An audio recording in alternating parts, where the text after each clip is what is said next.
Bonjour, nous revoilà pour une nouvelle vidéo sur la blockchain. Nous allons parler aujourd'hui des hashes et de la difficulté. Hein? Du hash? Tu prends ça, du hash, toi? Hein?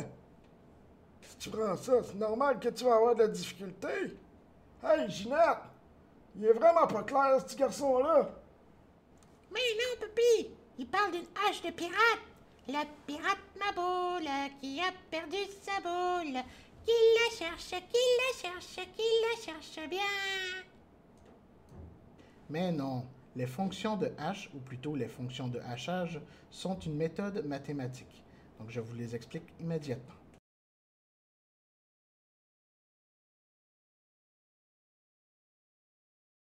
Fonction de hachage, de l'anglais to hash, vient d'une notion de cuisine, passer au hachoir. Donc, on parle ici à peu près de la même chose. Si on parle d'un gros texte qu'on passe dans une fonction de hash, ça donnera toujours exactement la même taille de chaîne, peu importe la taille du document. La même chose, si le document est très petit, donc un ou deux mots, ça donnera exactement la même taille de chaîne que le traitement d'un gros texte. Dans les fonctions de hachage, nous avons plusieurs technologies.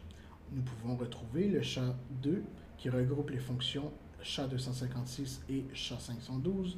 Nous avons le script, nous avons le Dagger Hashimoto qui est en fait le eth-hash.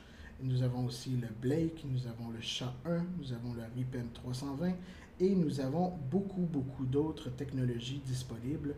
Il suffit de faire une petite recherche sur Google pour les trouver. Si on prend par exemple et qu'on a les technologies que j'ai sélectionnées et que nous allons beaucoup plus en détail, nous avons au niveau du SHA-2, SHA-256 et SHA-512, une sortie qui ressemble à la chaîne que nous voyons ici. Ça ici, c'est pour le SHA-256 et ça ici, c'est pour le SHA-512. Ensuite, si nous allons dans le script, nous avons la chaîne qui est ici. Si nous allons dans le Dagger Hashimoto, nous avons quelque chose qui ressemble à ça. Si nous allons dans le Blake, ça va ressembler à ça. Si nous allons dans le SHA-1, ça va ressembler à ça. Si on va en RIPEM 320, ça va ressembler à ça. Mais si on porte attention, par exemple, dans le SHA-2, entre le SHA-256 et le SHA-512, nous voyons que les chaînes n'ont pas la même longueur, ce qui est normal, puisque la chaîne du SHA-256, elle est en 256 bits, tandis que la chaîne de SHA-512, elle est en 512 bits. Donc, la chaîne de SHA-512, elle est plus sécuritaire que la chaîne de SHA-256. Mais la chaîne de SHA-256 prend beaucoup moins de place dans une blockchain que la chaîne de SHA-512. Si nous regardons par exemple le SHA-256, le SHA-256 est un processus mathématique très complexe. Donc, si on regarde ici, nous avons tous les portes d'entrée du mécanisme. Tous les caractères ou les bytes qui viennent du document en entrée vont être positionnés dans des portes d'entrée une à la suite de l'autre et envoyés dans les registres à 32 bits A, B, C, D, E, F, G et H. Ensuite, en fonction des portes logiques et de toutes les règles que vous voyez après, le système va pousser tout le binaire à passer là-dedans, à faire tout. Par exemple, si vous regardez ici, il y a 2 décalages, 13 décalages binaires, 22 décalages, et tout ça est fait en fonction des portes logiques, recommence, retourne à la fin. Et ce qu'il faut savoir, c'est que d'un coup que le processus a été fait, il doit être refait 64 fois de suite dans le cas du SHA-256. C'est ce qui fait que la chaîne qui arrive à la fin ne ressemble strictement plus à la chaîne initiale, donc au texte. Par exemple, si vous mettez le livre du Seigneur des Anneaux et que vous le passez dans la fonction de hachage, la chaîne qui sortira aura exactement la même longueur que la chaîne qui est ici. Et si vous la passez dans une fonction de hachage de SHA-512, vous aurez une chaîne qui ressemble exactement à la chaîne qui est ici. Et ce, peu importe si vous rajoutez du texte, enlevez du texte,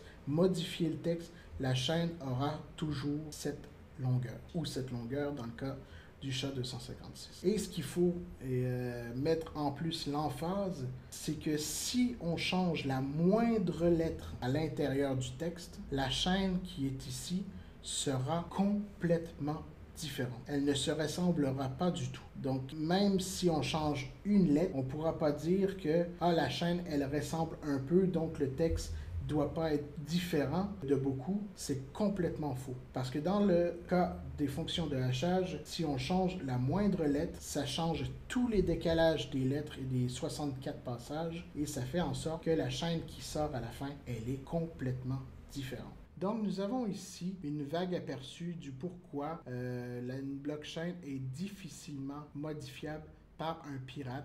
La pirate ma boule qui a perdu sa boule. Qui la cherche, qui la cherche, qui la cherche bien.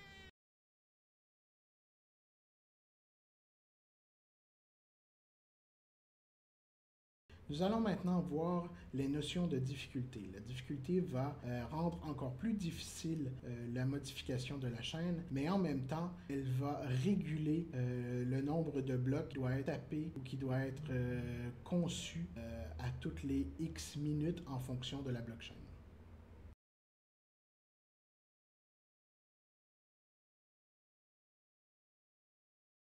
Si on prend le hash du dernier bloc qui vient de tomber sur la blockchain du Bitcoin actuellement, donc nous regardons ici le hash, vous remarquez qu'en fait le hash commence par beaucoup de zéros. Et si on regarde le hash que j'avais mentionné tout à l'heure, elle commence par en réalité 3 zéros, parce que c'est binaire ici. Pour avoir le 1, c'est 0, 0, 0, 1. Donc, ici, on a une difficulté qui est très très basse par rapport à la difficulté actuelle de la Bitcoin. Avoir un hash qui est valable, il faut que la difficulté soit de 19 298 87 186 262. Donc, ayant ici un hash de 31 billions. Ce hash est valide pour concevoir un bloc de la blockchain actuelle.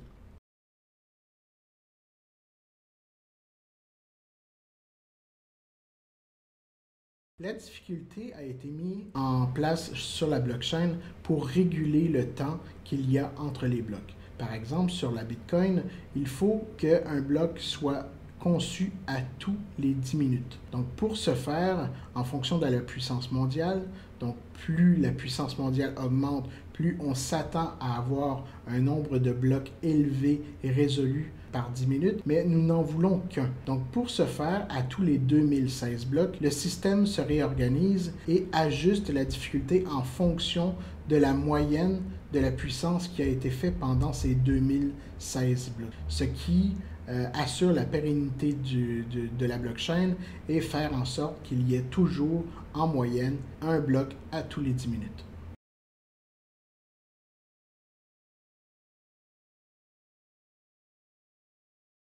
Merci d'avoir été avec nous jusqu'au bout. Donc, si vous voulez bien mettre un petit pouce bleu, un petit je m'abonne, ça fait toujours plaisir.